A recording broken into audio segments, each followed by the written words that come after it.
The stars stretched across the black sky like scattered diamonds. Deep in the outer rim of the Andara sector, the research vessel Aurora floated silently, carrying both humans and aliens who had come together for a single mission to explore life, knowledge, and the boundless mysteries of biology. Among the crew was Lyria, a young Varathi scientist, whose appearance made her stand out instantly.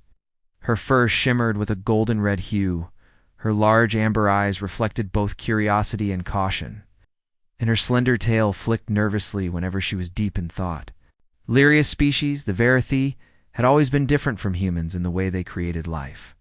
For them, reproduction was a delicate process that relied on energy resonance, a combination of emotion, thought, and genetic alignment.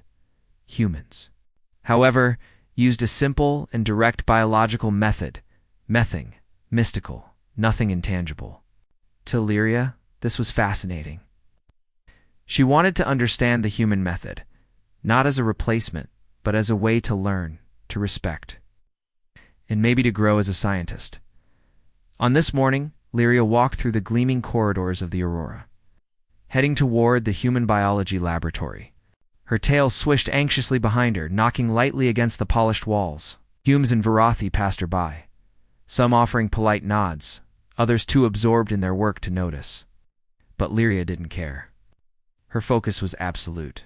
Inside the laboratory, Dr. Ansel waited. He was one of the leading human biologists in the sector, and he had volunteered to guide Lyria through this unique experience. His thin frame belied his intelligence, and his calm demeanor reassured many who approached him with doubts. Next to him stood Kor, a Varathi elder, whose fur had begun to silver at the tips. Kor had guided Lyria since her earliest days, ensuring she learned not just science, but the ethics of life. "Good morning, Lyria," Dr. Ansel greeted, gesturing toward the central chamber. "Are you ready?" Lyria nodded, her ears twitching. "I am," she said softly, her voice carrying a melodic resonance unique to her species. "I wish to understand, not to imitate. I want to see how humans create life and why it works." Kor's amber eyes glimmered with pride. "Remember, Lyria, observation is the first step, and understanding comes later. Take your time." The chamber itself was unlike any place Lyria had seen. Pods lined the walls, softly glowing with blue light. These were not ordinary pods. They were simulation devices, designed to let alien scientists experience human biological processes safely. No harm would come to her or to any living being. The pods could simulate genetics, cellular development, and reproduction, all while allowing the user to interact with the process at a controlled pace. Lyria stepped into the central pod, feeling a small thrill of fear and excitement. Her hands hovered over the control panel, unsure where to start. Dr. Ansel placed a hand on her shoulder. "Don't worry," he said. "The simulation will guide you. You will experience the process step by step. Pay attention and do not rush. Human reproduction may seem simple, but it has hidden intricacies. The simplicity is deceptive." As the pod's doors closed with a gentle hiss, Lyria's mind filled with a flurry of thoughts. She thought about her own species, about the energy pulses that were required to form a Varathi embryo, about the delicate harmonies of life that had always been second nature. Could she adjust to something so different, so mundane and still appreciate it? The simulation began with a visual display of human DNA, spiraling gracefully like a double helix in three-dimensional space. Lyria reached out with her paws, fascinated. She had never seen such a structure up close. For Varathi, DNA was more fluid, almost alive in a way humans might not comprehend. Here, it was structured, clear, and predictable. "Notice how the strands align, Doctor." Ansel's voice came through the pod's speakers. "Humans combine genetic material directly. Each parent contributes 1/2 of the genome, and the result is entirely new life. Timing, alignment, and compatibility are all crucial. Even a small misstep can prevent the process from working." Lyria studied the holographic DNA with rapt attention. Her instincts told her to try to manipulate it like she would with her species' energy resonance. She paused. That was the first lesson. She had to let the process flow naturally, not force it. It was a lesson in patience, in observation, and in respect. Hours seemed to pass as Lyria worked through the steps of the simulation. She matched genetic sequences, adjusted cellular alignments, and observed how simple molecular signals led to the creation of a new human embryo. The simplicity amazed her. Humans didn't rely on complex energy fields or intricate harmonics. They relied on straightforward, precise mechanics and, yet it worked. Over millions of years, reliably and elegantly. But then, warning light flashed red on the control panel. Lyria froze. Something was wrong. Simulation was destabilizing. The DNA strands began to flicker, breaking apart. If this were real life, the embryo could have failed entirely. Her heart toward the Verithy equivalent traced. Lyria, doctor. Ansel's voice was calm but urgent. The system is malfunctioning. You must stabilize the process manually.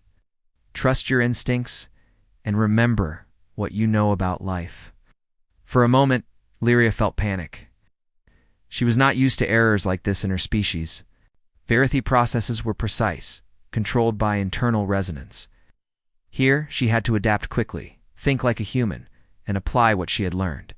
She focused, shutting out fear. She examined the flickering strands, traced the misalignments. With careful pause, and gently guided the simulation back to stability. Step by step, she corrected each error. Her mind worked like a human mind in a way that surprised even her. She realized that adaptability, something humans excelled at, was not weakness, but strength. Finally, the strands settled into a perfect double helix. The embryo formed in a glowing sphere of light. Lyria exhaled, tail curling in relief. She had done it. She had successfully simulated the human reproductive process without any harm. T-Core's voice came through the pod's speaker. You have learned well, Lyria. Not just the mechanics, but the respect for life. That is what makes a scientist, no matter the species. Lyria stepped out of the pod, her fur slightly ruffled, but her eyes shining with excitement. She looked at Dr. Ansel and Takor. It is beautiful, she whispered. So simple, and yet so powerful. Humans, they have a wisdom we often overlook. Their method may not be as complex as ours, but it is reliable, elegant, and full of ingenuity. Doctor Ansel smiled. That is what HFY is about, he said gently. Humans may seem ordinary compared to advanced species, but it is our resilience, creativity, and problem-solving that have allowed us to survive and thrive. You have seen that firsthand? Over the next days, Lyria repeated the simulation, each time observing more nuances and learning more about human biology. She began to see connections she had never noticed before, how human emotional patterns influence their reproductive choices, how cooperation and understanding between individuals ensured survival, and how simplicity could carry incredible strength. She also began to think about her own species differently. Verithy life's creation was beautiful and mystical, yes, but it was fragile. It's dependent on perfect conditions and complex harmonies. Humans, by contrast, had mastered survival in spite of limitations. That adaptability, that ability to take simple processes and make them effective, pressed her deeply. By the end of the week, Lyria had not just learned a new method. She had gained a new perspective. She realized that understanding another species' biology was more than science, it was empathy. It was respect for life in all its forms. She felt a connection to humans that went beyond curiosity. She admired their persistence, their creativity, and their surprising brilliance in the simplest things. One evening, she stood by the observation window of the aurora, gazing at the stars. She thought about the humans she had studied, the embryos she had helped simulate, and the lessons she had learned. A small smile touched her lips. This is only the beginning, she said to herself softly. There is so much to learn, so much to share. She knew that when she returned to her people, she would bring these lessons. She would show them that even the smallest creatures, even the simplest processes, could teach immense wisdom. Humans were not just survivors. They were creators. In their own right, and Lyria felt honored to witness their ingenuity firsthand. The stars continued to stretch endlessly before her. a reminder that life, simple or complex, was a miracle worth studying, protecting, and respecting. And for the first time, Lyria felt that her journey of understanding had truly begun. A journey that would bridge species, ideas, and worlds. She turned away from the window, her tail flicking with renewed energy. Tomorrow, she would dive deeper. There were more simulations, more lessons, and more humans to observe. And she was ready.